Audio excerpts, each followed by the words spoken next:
किसान साथियों, व्यापारी मित्रों, जैसा कि आपको पता ही है कि सोयाबीन अभी बिल्कुल तेजी के मूड में है और तेजी इसमें निरंतर जारी है। और हम आपको एक ऐसी वीडियो आपके सामने पेश करने जा रहे हैं, या यूँ सोच लो कि एक ऐसी बात आपके सामने या ऐसी खबर आपको बताने जा रहे हैं जिसका सीधा असर आने वाले दिनों में भारतीय सोयाबीन और सोया तेल की कीमतों पर पड़ सकता है या पड़ता हुआ नजर आएगा। दोस्तों, ये छोटी मोटी खबर नहीं है, ये एक इम्पोर्टेंट और महत्वपूर्ण खबर है जो कि इंटरनेशनल मार्केट से निकलकर सीधे भारतीय मंडी तक असर दिखा सकती है। तो वीडियो को पूरा देखिएगा, क्योंकि अंत में हम आपको बात करेंगे क्या ये सोयाबीन में नई तेजी शुरुआत है या यहीं से मंदी शुरुआत हो सकती है, और क्या हो सकता है इसका हम निर्णय अंत में भी आपको बताएंगे और पूरी तेजी मंदी की जानकारी प्राप्त करेंगे। इसलिए वीडियो को अधूरा न छोड़ें। तो किसान साथियों, चलते हैं। जानकारी मुताबिक भारत के दक्षिण अमेरिका से सोयाबीन तेल के कई आयात सौदे रद्द किए गए हैं। हाँ, आपने सही सुना किसान साथियों, ये शिपमेंट ब्राजील और अर्जेंटीना से आने वाले थे। डिलीवरी फरवरी से अप्रैल और जुलाई 2026 के बीच होनी थी, लेकिन अब ये सौदे रद्द हो चुके हैं। कुल मिलाकर सौदे कैंसिल हो चुके हैं। सीधे तौर पर बात की जाए तो जो बाहरी देशों से भारत के अंदर तेल आने वाला था वो कैंसिल हो गया है। हमें प्राप्त जानकारी या सूत्रों के अनुसार कम से कम 40,000 टन के आसपास सौदे हो सकते थे, और कुछ रिपोर्ट में इससे भी ज़्यादा मात्रा बताई गई है। आखिर भारत में ऐसा क्यों किया, इसके बारे में चर्चा करते हैं। दोस्तों, इसके पीछे सबसे बड़ा कारण है कमज़ोर रुपया। जब रुपया डॉलर के मुकाबले कमज़ोर होता है तो विदेशी तेल महंगा पड़ता है। बताया जा रहा है कि विदेशी सोया तेल घरेलू तेल की तुलना में काफ़ी महंगा साबित हो रहा था, जिसकी वजह से सरकार ने महंगे सौदे से कैंसिल करना ही उचित समझा।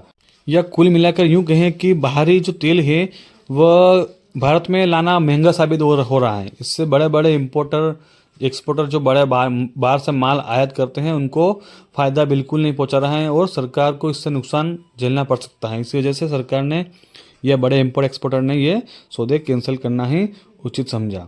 और दूसरा बड़ा फैक्टर ये है कि चीन ने हाल में ही बड़ी मात्रा में सोयाबीन खरीदी है, जिससे दक्षिण अमेरिका में सोया तेल की उपलब्धता घटी है। इसका असर क्या हुआ है, वहाँ कीमतें मजबूत हुई हैं, एक्सपोर्ट महंगा हुआ है और भारत के लिए आयात को कठिन हो गया है। जिससे कि भारत के लिए जब आयात कठिन होता है तो बाहर से खाद्य तेल आयात होना थोड़ा कम हो जाता है, बंद होता है, जिससे कि भारतीय सोयाबीन में तेजी आना स्वाभाविक या तेजी आ जाती है। अब बात करते हैं सबसे बड़ा सवाल कि इसका भारतीय बाजारों में क्या फ़ायदा होगा और उसका भारतीय बाजारों में क्या असर देखने को मिल सकेगा। तो किसान साथियों, इससे फ़ायदा उनको होगा जिनके पास भारत में सोयाबीन पड़ी हो। वो कोई किसान हो सकता है या स्टॉकिस्ट हो सकता है, बड़े व्यापारी हो सकता है। हमारी मानने तो शायद किसानों के पास अब सोयाबीन बिल्कुल नहीं बचा है। ये फ़ायदा होगा उन बड़े स्टॉकिस्टों के पास या उन बड़े किसानों के साथ पास जिनके पास सोयाबीन पड़ी है, क्योंकि किसान साथियों अब देश की निर्भरता घरेलू तेल पर बढ़ेगी। घरेलू क्रशिंग बढ़ेगी, सोयाबीन की मांग बढ़ेगी, सोयाबीन की खाद्य तेल की मांग बढ़ेगी। यानी साफ शब्दों में कहा जाए तो आयात घटेगा, घरेलू सोयाबीन को सपोर्ट मिलेगा और आपको सोयाबीन में और यहाँ से तेज़ी देखने को मिल सकेगी, और आपको यहाँ से सोयाबीन में और तेज़ी देखने को मिल सकती है। तो कुल मिलाकर पॉजिटिव ट्रेंड सामने आ रहे हैं और भारतीय सोयाबीन के लिए एक पॉजिटिव खबर मान सकते हैं। किसान साथियों, जब क्रशिंग बढ़ने का मतलब होता है, इसका मतलब मैं आपको सिखा दूं और बता दूं कि जब तेल मिल ज़्यादा सोयाबीन क्रश करती हैं तो सोयाबीन खपत बढ़ती है, स्टॉक घटता है, बाजार में सपोर्ट बनता है, और यही वजह है कि इससे बाजार में सोयाबीन तेजी देखने को मिलती है। लेकिन एक रिस्क भी है दोस्तों। तस्वीर का दो पहलू होते हैं, हर सिक्के के दो पहलू होते हैं, जैसे इसका भी एक पहलू है। तस्वीर का दूसरा पहलू भी समझना जरूरी है। अभी भी अंतर्राष्ट्रीय बाजार में पाम तेल अपेक्षाकृत सस्ता है।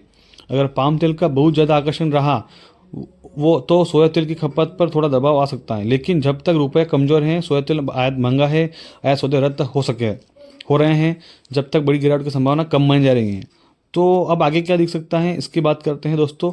तो मौजूद संकेत क्या कह रहे हैं इसकी भी जानकारी लेते हैं। तो बाजार में नीचे सपोर्ट मजबूत बन रहा है, अच्छी क्वालिटी माल की बनी हुई है, प्लांट्स की खरीदी तेज हुई है, आयात कम होने से घरेलू सप्लाई अहम होगी और सोयाबीन में फिर एक तेज़ी देखने को मिल सकती है। यानी कुल मिलाकर मजबूती देखने को मिल रही है। और अब किसान साथियों, व्यापारी मित्रों के लिए एक सलाह है कि जो आपके पास माल पड़ा है वो जल्दबाजी में बिक्री ना करें। अभी हमने पिछले आपको कई समय से हम राह देते आ रहे हैं कि तेज़ी में कुछ माल बेचते रहे हैं और कुछ माल अपने पास होल्ड करके चले और हर तेज़ी में कुछ माल निकालते रहे हैं।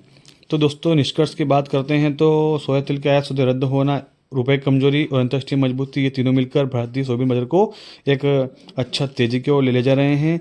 और बड़ी तेजी आएगी या नहीं, ये आगे वैश्विक संकेत तय करेंगे, लेकिन अभी के हालात बाजार को नीचे से सहारा देते हुए दिख रहे हैं और सोयाबीन में एक तेजी देखने को मिल रही है। हर दिन आपको एक नई तेजी देखने को मिल सकती है। और कुल मिलाकर किसान साथियों, भारतीय बाजारों में सोयाबीन की खपत अच्छी हो रही है और किसानों के पास अब माल बिल्कुल नहीं बचा है। बड़े बड़े स्टॉकिस्टों के पास माल बचाए हैं, वो भी अपना माल निकाल रहे हैं, अच्छी तेजी का लाभ उठा रहे हैं। तो कुल मिलाकर प्रॉफिट बुकिंग भी चालू है, मुनाफा वसूली चालू है और तेजी मंदी का भी एक स्तर जारी है। कुल मिलाकर सोयाबीन एक पॉजिटिव ट्रेंड को फॉलो करते हुए नजर आ रही हैं, अच्छी तेजी का रुख देखने को मिल रहा है और आगे भी हो सकता है कि अब हमने जो आपको बताया था एक आंकड़ा 5700 का, वो प्लांट पार कर चुके हैं। मंडियों में अभी थोड़ी या प्लांट से थोड़ा बाजार कम है, लेकिन प्लांट 5700 रुपये का आंकड़ा तय कर चुके हैं। अब आगे का आंकड़ा देखते हैं आगे क्या हो सकता है। तो कुल मिलाकर अभी तेजी का ट्रेंड देखने को मिल रहा है किसान साथियों, मेरे व्यापारी मित्रों। अब चलो फिर मिलते हैं अगली वीडियो में, तब तक के लिए स्वस्थ रहें, मस्त रहें और वीडियो को अंत तक जरूर देखिए, जिससे कि आपको संपूर्ण जानकारी प्राप्त हो। और तेजी मंडी वीडियो के लिए हमारे चैनल को सपोर्ट करें और फॉलो करें और बेल आइकन दबाएं बिल्कुल ना भूलें, जिससे कि आपको सभी प्रकार की तेजी मंदी हमारे चैनल पर मिल जाए।